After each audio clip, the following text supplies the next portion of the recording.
Shamim بازل painting کی دنیا کا ایک ایسا نام جس کی ایک اپنی شناخت ہے۔ وہ پورٹریٹ بناتے ہیں تو اس میں روح ڈال دیتے ہیں۔ جب وہ پینسل ورک کرتے ہیں وہ پینسل ورک ایک ایک رنگ ایک ایک پور محسوس ہوتا ہے۔ ان کے ہاں رنگوں کا ایک خاص امتزاج ہے۔ وہ اداس رنگوں کو استعمال کرتے ہیں۔ ان کے رنگ کہہ کے نہیں لگاتے، ان کے رنگ صرف مسکراتے ہیں۔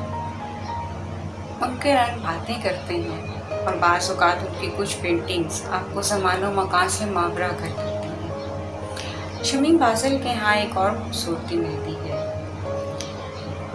کہ جس وقت وہ آئل پینٹ کرتے ہیں، جس وقت وہ واٹر پینٹ کرتے ہیں، وہ اس کی بہت باریکیوں کے ساتھ چیزوں کا مشاہدہ کرتے ہیں اور اس کو اسی طرح سے بیان کرتے ہیں، لیکن اس میں ان کا ایک اپنا خاص امتزاج، ایک اپنا خاص مزاج وہ موجود ہوتا ہے۔ ان کے رنگ جہاں اداس ہیں وہاں امید بھی دیتے ہیں۔ وہ ارتقاء کی مزید منازل طے کرتے ہوئے نظر آ رہے ہیں۔